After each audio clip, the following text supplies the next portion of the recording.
Hello friends, welcome back to my channel Gyan Sankalp. तो friends, ये public administration का session चल रहा है।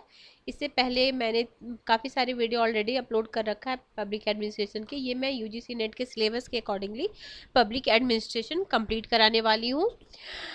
इससे पहले के क्लास में मैंने एफडब्ल्यू टेलर के वैज्ञानिक प्रबंध सिद्धांत को बताया था। आज परंपरागत सिद्धांत में मैं हेनरी फेयोल के सिद्धांत को बताने वाली हूँ।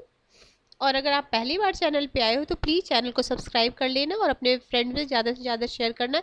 इस चैनल पे आपको पॉलिटिकल साइंस की काफ़ी सारी क्लासेस मिलेंगी जो यूजीसी नेट के सिलेबस या आप किसी भी स्टेट के टीजीटी या पीजीटी दे रहे हो या असिस्टेंट प्रोफेसर के लिए एग्ज़ाम की तैयारी कर रहे हो तो ये काफ़ी हेल्पफुल ये चैनल है आपके लिए। और इसके अलावा अगर आप एसएसटी के स्टूडेंट हो तो मैं पॉलिटिकल साइंस और हिस्ट्री कराती हूँ अपने चैनल पे।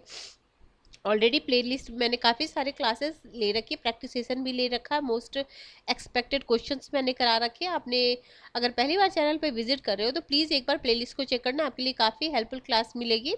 और जिस भी स्टेट से आप हो, अगर आप एग्ज़ाम दे रहे हो तो आप अपने सिलेबस के अकॉर्डिंगली देख लेना। और सिर्फ सिलेबस मत देखना, आप अपना प्रीवियस ईयर का क्वेश्चन भी देख के तब मतलब पढ़ाई स्टार्ट करो। क्योंकि देखो, कभी कभी क्या होता है ना, आपको सिलेबस में वो चीज़ नहीं पता चलेगा। अगर आप प्रीवियस ईयर देखो और साथ में सिलेबस भी देख के देखना तो ये लगभग जो यूजीसी नेट का सिलेबस है ये लगभग आपके टीजीटी पीजीटी हर स्टेट के लिए लगभग है। थोड़ा बहुत हो सकता है कहीं अधिक हो, कुछ अलग हो, लेकिन ज़्यादातर सेम ही रहता है। तो ठीक है, आज हम क्लास स्टार्ट करते हैं। परंपरागत सिद्धांत। देखो, प्रशासन में इस सिद्धांत का विकास। अब देखो, परंपरागत सिद्धांत जैसे कालक्रमानुसार भी सजाने आ जाता है कि कब कब कौन सा हुआ था। वैज्ञानिक परंपरागत सिद्धांत तो देखो, प्रशासन सिद्धांत का विकास 20वीं सदी के पूर्वार्ध में हुआ था। इसके मुख्य प्रवर्तक, अब ये भी परंपरागत से कौन कौन रिलेटेड है तो देखो, Henri Fayol, Luther Gulick, Lyndall, Urwick, Mooney, Reiley, Mary Parker Follett. Classical सिद्धांत के अन्य नाम परंपरागत सिद्धांत, औपचारिक मतलब इसी का नाम क्लासिकल सिद्धांत भी, इसी का नाम परंपरागत सिद्धांत, इसी का नाम औपचारिक यांत्रिक सिद्धांत है। मार्क और साइमन ने इसे प्रशासनिक प्रबंध सिद्धांत का। यह सिद्धांत औपचारिक संगठन संरचना और प्रशासनिक विधि पर बल देता है। इसकी लाक्षणिक विशेषताएं विशिष्टीकरण, अवर्गीकरण, तर्क संगति, अवैयक्तिकता और कुशलता है। श्रम विभाजन इस सिद्धांत का केंद्रीय विषय है। श्रमिक और गुलिक और उर्विक ने पेपर्स और इनकी बुक्स याद रखना, गुलिक और उर्विक के papers on the science of administration के प्रकाशन के साथ इस सिद्धांत पर अपनी पराकाष्ठा पर पहुंच गया था।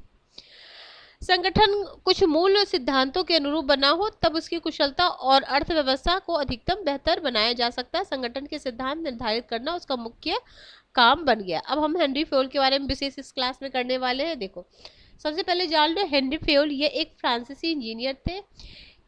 इन्हें परंपरागत सिद्धांत का पिता कहा जाता है। क्या है?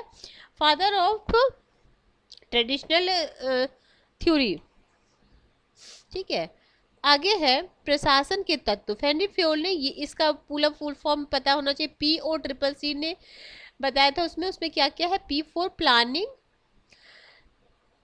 O for organisation, C for commanding, C for controlling, C for coordination. ठीक है, फेयोल के अनुसार प्रशासनिक POCCC को समेटता है, जिसका अर्थ योजना, संगठित करना, निर्देशित करना, तालमेल और नियंत्रण।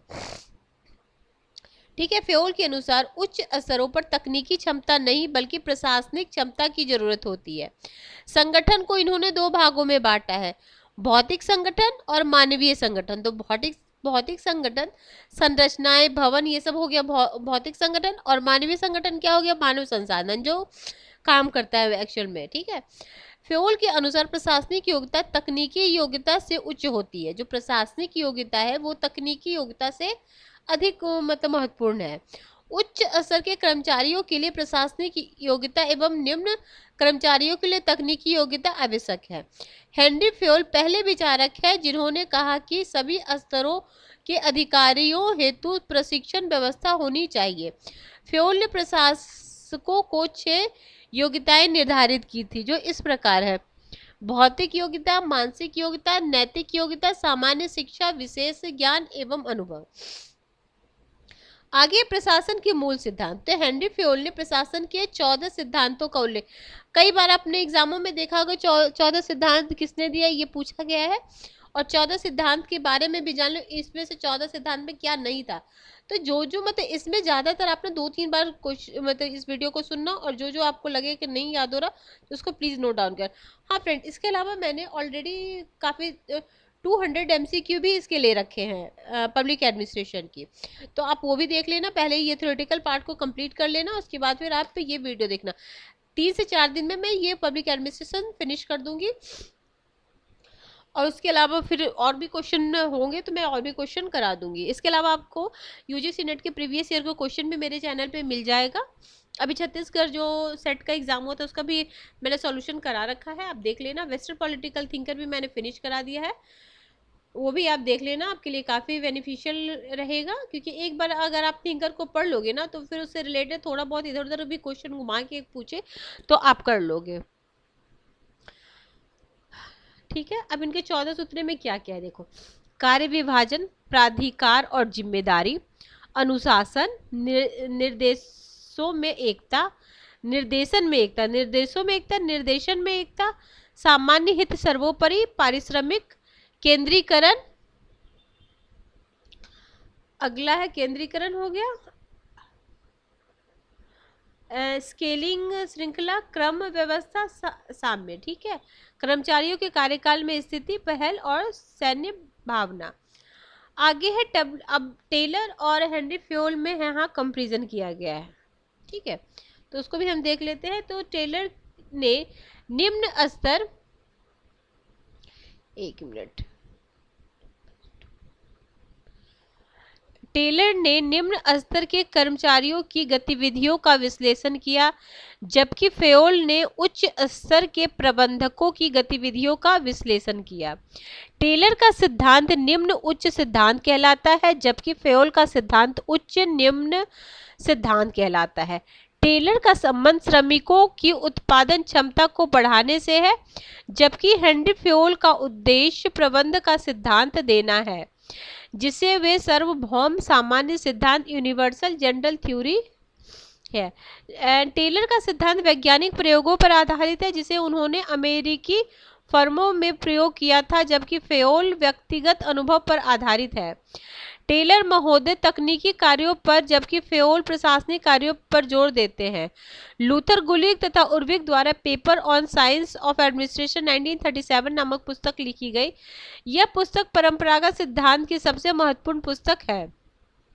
लूथर गुलिक के अनुसार संगठन की संरचना उसके कार्यों को निर्धारित करती है, जबकि श्रमिकों की अपेक्षा संगठन पर अधिक बल दिया। आगे है, लूथर गुलिक ने अपने सिद्धांत को 2 भागों में विभाजित किया, प्रशासन के तत्व, प्रशासन के सिद्धांत। प्रशासन के तत्व, लूथर गुलिक प्रशासन के तत्वों को पोस्ट कॉर्प के माध्यम से समझाया। अब ये आपने कितनी बार, अभी किस एग्जाम में, हाँ बिहार वाले में शायद ये पूछा था, मतलब बहुत बार एग्जाम में आया हुआ, किसी एक एग्जाम की बात नहीं, मतलब बहुत बार। ये पोस्ट कॉर्प किसने दिया, पोस्ट कॉर्प में कितने से वो हैं, जैसे इसमें वर्ड तो आपको 8 मिलेगा बट 7 है ना, देखो। और किसने कॉइन, मतलब पोस्ट कॉर्प किसने दिया ये भी पूछता है, और इसका एक एक चीज पूछता है। हाँ, पोस्ट कॉर्प में विकास, हाँ एक क्वेश्चन था कि इसमें क्या क्या है, तो उसमें एक विकास ऑप्शन था, वो नहीं था क्योंकि इसमें विकास की बात नहीं हुई। D4 निर्देशन है, ठीक है, डायरेक्टिंग है। ठीक है, अब हमें एक एक करके देखते हैं। देखो, P4 planning, O4 organisation, S4 staffing, D4 directing, CO फिर coordinating, R4 reporting, B4 budgeting. मतलब इसके अंदर से क्वेश्चन पूछा था कि 4 ऑप्शन दिया था, मुझे एग्जैक्ट याद नहीं, आप देख लेना, बिहार वाले में आया था, बिहार का जब PGT हुआ था। या तो सीधे TGT में तो आपको सीधे पूछ देगा कि पोस्ट कॉर्प किसने दिया, और अब पोस्ट कॉर्प किसने, 3-4 ही क्वेश्चन इससे बनते। पोस्ट कॉर्प किसने दिया, पोस्ट कॉर्प में जो इतने कितने चीज़ों का उल्लेख है, तो 7 चीज़ों का 8 वर्ड है, बट 7 चीज़ें CO एक में है, और सबका एक एक याद रखना। अगला है प्रशासन के सिद्धांत। इन्होंने प्रशासनिक सिद्धांत को 10 भागों में विभाजित किया। अब 10 भाग क्या क्या है, कार्यों का विभाजन, ये भी P फॉर्मूला भी आता है, P4। देखो P4 में है क्या है, पर्पस, प्रोसेस, प्लेस, पर्सन। ये भी एग्जाम में कई बार आ गया है। अगला सेकेंड, विभागीय संगठनों का आधार, पदानुक्रम, द्वारा समन्वय, विचार युक्त समन्वय समितियों के माध्यम से समन्वय, विकेंद्रीकरण, आदेश की एकता, स्टाफ और लाइन प्रत्यायोजन के तहत उच्च स्तर अधिकारी या राजनीतिक कार्यपालिका अपने कार्यों, अपने अधिकारियों तथा शक्तियों को अपने अधीनस्थों को निश्चित उद्देश्य के लिए सौंपते हैं। नियंत्रण का क्षेत्र, एक प्रशासनिक अधिकारी आसानी से कितना नियंत्रण कर सकता है।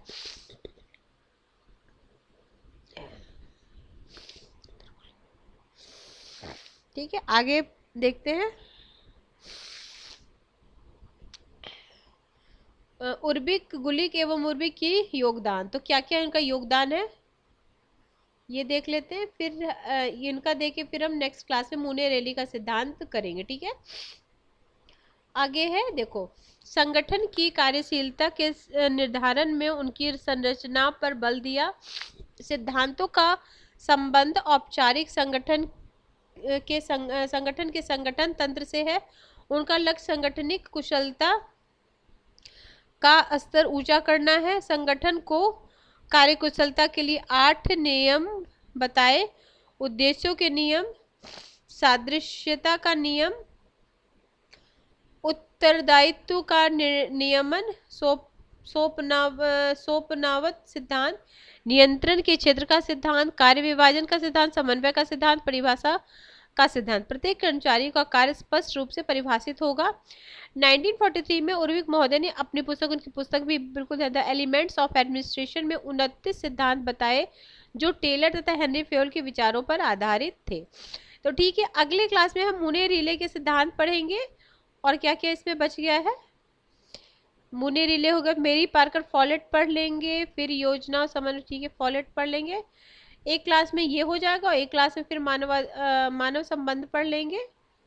ठीक है, तो अभी 2 क्लास इसमें लग जाएगा। ठीक है, 2 क्लास तो पक्का लग जाएगा। ठीक है, ठीक है फ्रेंड्स, अगर आपको किसी भी वजह से ये चैनल हेल्प कर रहा है तो आप प्लीज़, और फ्रेंड्स अगर आप कंसिस्टेंसी से मेरे चैनल को फॉलो करोगे तो आपको बिल्कुल हेल्प मिलेगा। अब ये नहीं कि एक वीडियो देखे, आधा वीडियो देखे फिर छोड़ दिए, तो उससे नहीं। आप जहाँ भी वीडियो देखते हो तो उसको पूरी वीडियो देखो, उसके प्रॉपर नोट्स बनाओ, फिर उसको मल्टीपल टाइम रिवीजन करो, तभी आपको फ़ायदा होगा। ठीक है, सिर्फ एक बार सुन लेने से तो मेरी बात सुन लो या किसी भी क्लास में आप ऐसे जाओ थोड़े से सुन के नहीं हो पाता। अगर आप किसी पे भी विश्वास कर रहे हो तो उसको कंसिस्टेंसी से उसके क्लास को फॉलो करो तो आपको सक्सेस जरूर मिलेगा। क्योंकि अगर कंसिस्टेंसी रहेगी, क्योंकि मैं पूरे मतलब एग्जाम ओरिएंटेड ही क्लास करा रही हूँ, जैसे जैसे मैं फिनिश कराती हूँ वैसे फिर उससे रिलेटेड एमसीक्यू भी लेके आती हूँ। ऑलरेडी मैंने काफ़ी सारे एमसीक्यू अपने चैनल पे अपलोड कर रखे जो आपको काफ़ी हेल्प करने वाला है। एक 1000 क्वेश्चन सीरीज है, वो भी आपको काफ़ी हेल्प करने वाला है, उसमें मैंने एक्सप्लेन भी किया है। इसके अलावा प्रैक्टिस सेशन है, इंडियन कॉन्स्टिट्यूशन भी मैं करा रही हूँ, जो मैं पार्ट वाइज करा रही हूँ। हर पार्ट के उससे बाहर तो कहीं भी अगर कोई भी एग्जाम आप दे रहे हो उससे बाहर तो आएगा ही नहीं क्वेश्चन, ये मेरा दावा है।